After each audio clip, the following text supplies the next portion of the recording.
Hey everybody, welcome back to the channel. This is going to be your first Friday fish report for the Kern River, Lake Isabella area, and I gotta say, the fishing is finally looking good.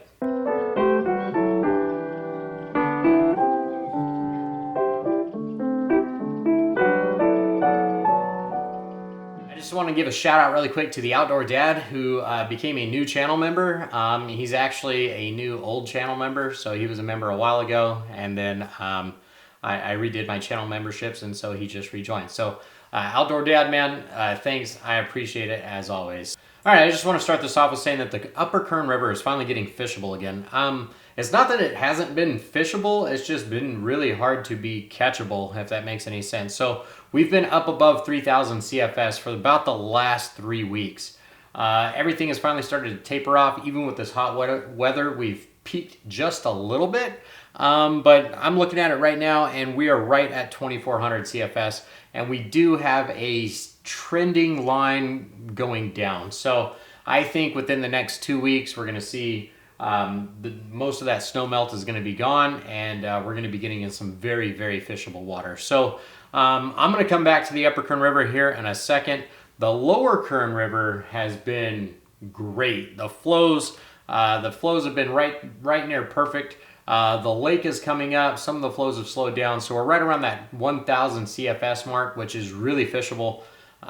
It keeps the fish in the currents, the water staying cool enough that even though it's like 107 degrees today, it's plenty cool for those fish. So the smallmouth bass, the crappie, I haven't seen many carp, but the pike minnows and things, they've all been coming out of the Lower Kern River. I haven't seen any big trout coming out in a while, so that's something to keep track of. Inflating night crawlers, so floating night crawlers, pinch night crawlers, crickets, a lot of those terrestrial and natural baits are working really well right now. So if you want to go out there, some jigs, any type of like rapalas or fish imitation lures have been good. The spoonbills have been a little difficult. Any of those diving rigs have been kind of tough out there because a lot of those big deep pools are now starting to become shallow pools. And so I recommend Senko rigs, Carolina rig, Texas rig, wacky rig, anything like that as far as rubber worms go are going to be really good. But if you can get your hand on some redwood worms, some night crawlers, some any other types of natural baits, crickets, all that different stuff, and just kind of float it down the river, something's going to pick it up. So again, the Lower Kern River is really coming on. Now, if you're fly fishing, which is what I do mostly, I recommend any of those types of like big feather jig heads. Those have been really well. You can fish those under an indicator, or you can even tight line those through some of those holes and just or strip them like a streamer. And a lot of those smallmouth, they're picking those up. I haven't caught any largemouth in the Lower Kern. I don't know if they've been blown out or if they're all hanging out towards like Lake Ming or a little bit closer to Bakersfield. But those smallies, like I said, there are pike minnows everywhere, and a bunch of those. I've seen some guys floating down and catching some catfish. So fishing out towards the edges and some of those undercuts on the banks, there's been some catfish coming out of the Lower Kern. We are getting into rafting and kayaking season, and so that's getting a little more difficult, so keep that in mind. If you get out there early in the morning, which I recommend doing anyway because it's freaking hot outside, you can avoid most of those kayakers, most of those swimmers. If you're out in the middle of the week, that makes it even better.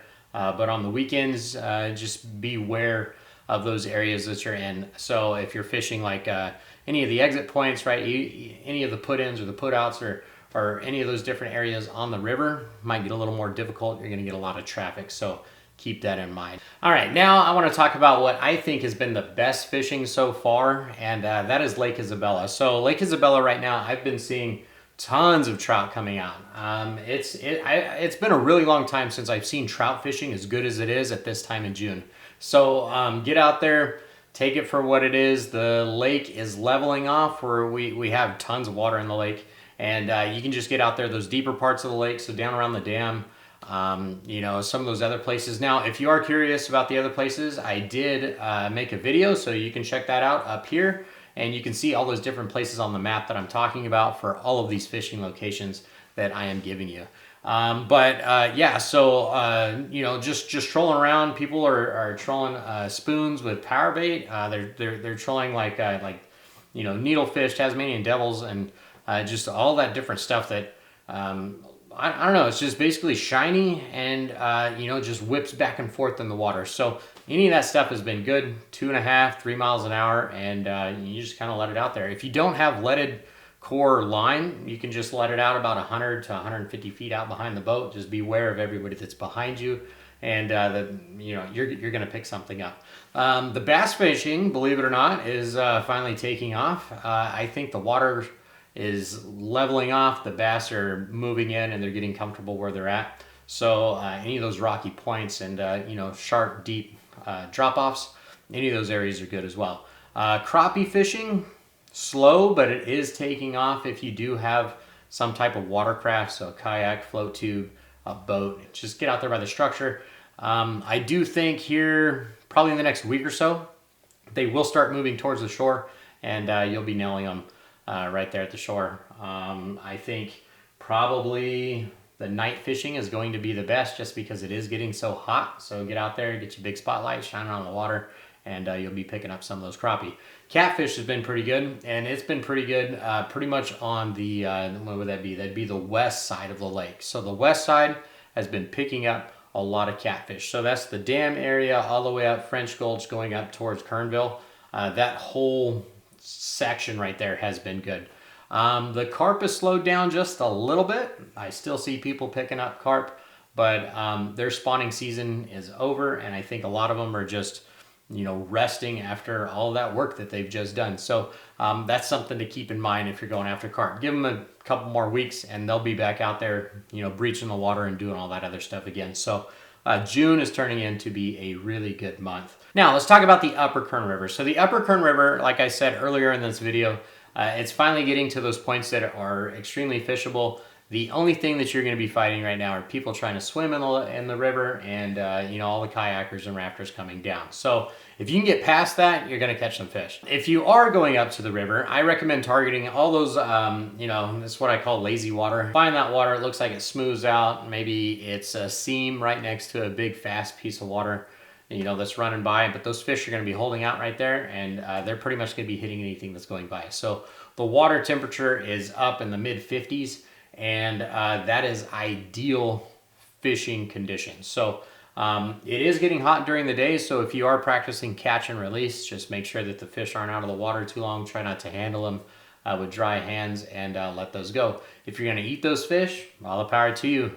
You know, make sure that you get them an ice chest really quick, or they're going to get soft and discolored in this type of weather that we're having. So make sure that you keep that in mind. Now, as far as the bait goes in the river, I recommend, as always, salmon eggs, but crickets, grasshoppers, any of those types of terrestrials, and you know, worms. If you can inflate some night crawlers or pinch night crawlers, or if you're fishing artificial and you want like mice tails and things, those have been finally, I don't know how long I've been fishing with mice tails for the last few months and just not catching any fish, but the mice tails are finally coming on. So get out there and you know, cast the line, and you should catch some fish.